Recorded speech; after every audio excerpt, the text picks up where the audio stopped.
This evil anti-Semitic attack is an assault on all of us. It will require all of us working together to extract the hateful poison of anti-Semitism from our world. The scourge of anti-Semitism cannot be ignored, cannot be tolerated, and it cannot be allowed to continue. Well, that's the President of the United States at a rally on Saturday night. He said he did not cancel the rally because he said if he did, it would make sick, demented people important. He did have a pastor and he had a rabbi up on stage with him, called them just before he headed over to Indiana to give a message to the people and a prayer. And keep in mind, Ainsley, when Benghazi happened, we didn't even know who was alive, who was dead, and who perpetrated the crime. And President Obama flew across the country to a Las Vegas rally. So for those people who want to condemn the president for doing a normal rally that was already on the schedule, there you go. Meanwhile, 26 minutes after the hour, let's bring in Kellyanne Conway, counselor to the president. Kellyanne, first off, this weekend, a horrific, on the heels of the bomber and the mystery behind it. Thankfully, no blasting cap, so nothing was exploding, but the bombing making materials. We have this synagogue shooting. Bring us inside the White House. How did you hear? What did you do? Well, it's very important is what the president has done. He denounced anti-Semitism in all forms. He said we must rise above this evil. He's called for the death penalty for this murderer in Pittsburgh who gunned down 11 innocent people because of their faith. And he said the word and anti-Semitism, anti-Semite, any number of times. And that's really the lesson from Pittsburgh, everyone. I can't believe on these shows yesterday and over the weekend, people are politicians pointing the finger, media making it about themselves. Cut it out and recognize that this man went in there to, quote, kill Jews. And that has got to be the lesson, certainly a lesson to my 4 school-age children, that there's evil in this world and that people were gunned down because of their faith, because of their Jewish faith. And a year and a half earlier, Steve Scalise almost lost his life crawling across the outfield in his own blood because that person was coming there to, quote, hunt Republicans. You've got to call it what it is. This president is asking us to rise above it and asking us to come together and unify as a nation. And anybody who's saying he isn't listening. Well, you know what they were saying yesterday, Kellyanne? They were saying that the president's rhetoric was responsible for the rise of political violence, just raising the temperature in America. Yeah, that's really unfortunate. And I went back and looked at a big compilation of comments that are made on other cable networks routinely. The chyrons, the comments. I won't even repeat the insults because it gives them oxygen and gives them much higher ratings that they would also otherwise get in their own shows.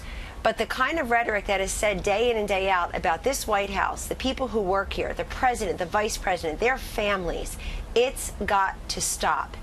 And this president, every time there's been a major crisis or shooting or natural disaster, has shown up. He has spoken out about it, and he has always called on us to unify. And anybody who's not listening, I mean, look, Marsha Blackburn asks for a moment of silence in the middle of a political rally, and people are screaming during the moment of silence, screaming, by the way, epithets and things that aren't true about her, and yet being disrespectful to the 11 people who lost their lives. You've got people constantly making comments about Nazism, Nazi Germany. This president is turning us into, somebody from CNN tweeted out a picture of concentration camps when the migrants were trying to come over the border earlier this year. That's got to stop. And then we have 11 dead men and women. Their names should be lifted up today. You want a lesson from all this? Teach your kids about anti-Semitism, the evil in the world, because they were Jewish, and remember their names and their service. I love reading about these people. That's what needs to be done today.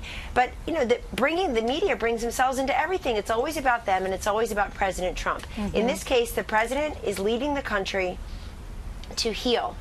And he said it many times during that speech. They complain. They don't like the way he pronounced the word. They don't like how he said it. It was 5 minutes too late. He should have said it on Twitter first. It was 18 seconds too early than what they expected.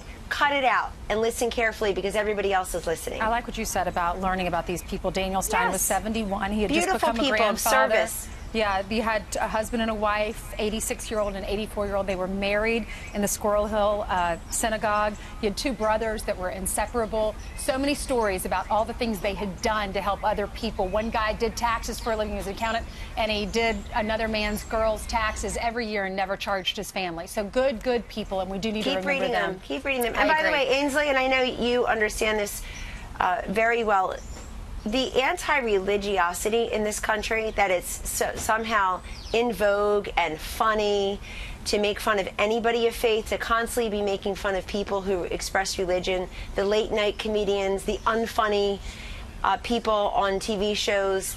It's always anti-religious. And remember, these people were gunned down in their place of worship, right, as were the people in South Carolina several years ago.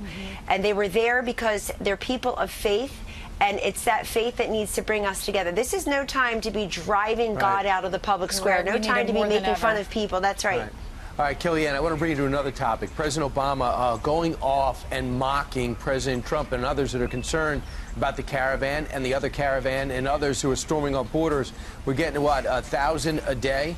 He says, now the latest, they're trying to convince everybody to be afraid of a bunch of impoverished, malnourished refugees 1,000 miles away. That's the thing, it's the most important thing in this election. So he's saying he's mocking those who are concerned about impoverished people coming to our border. What do you say to that? I have no idea why President Obama is out there running these campaigns the way he is. I'm glad he is, because it looks a lot like 2016 when his message was all about Donald Trump. Probably helped to turn up the turnout for Donald Trump in 2016, so thanking him for that. But he's not out there bragging about Obamacare. He's not out there bragging about his tax cuts and his deregulation and him going to meet with Kim Jong-un and get the remains of our fallen from North Korea. He's not out there talking about the denuclearization. He's not out there punishing, sanctioning Russians and punishing Assad when he gasses his people twice.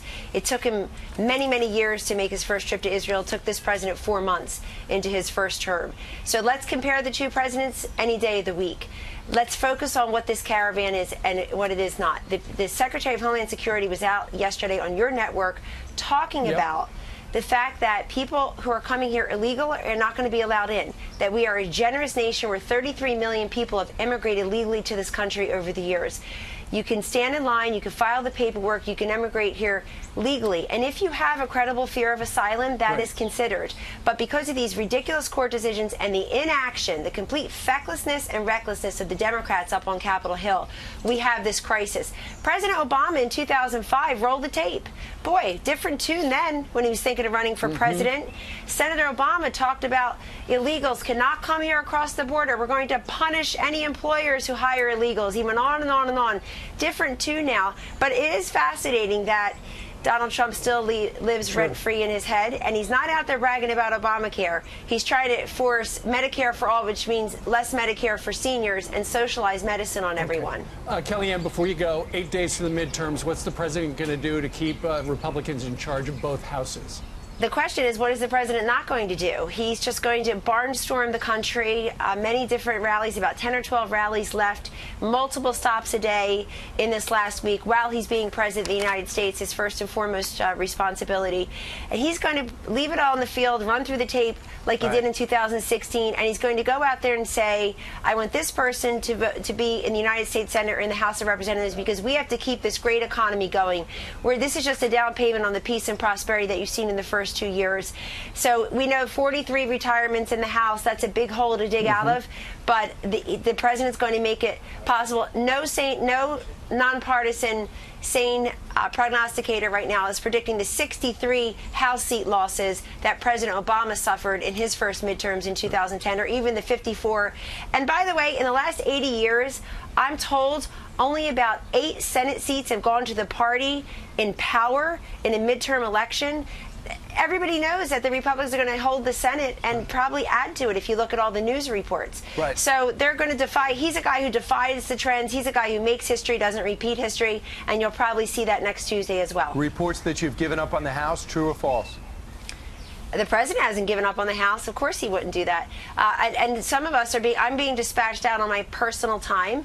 The president is out there. The vice president is out there campaigning for House members as well as Senate seats. So people just say that because they hope it's true. Remember, and today's a great day to remind everybody, just because you say it, just because you print it, just because you tweet it, just because you vomit it in talking points all day long on other cable stations doesn't make it true. All right. A lot of fake news out there. Thanks, Kellyanne. Great to see you this morning. Have a great day.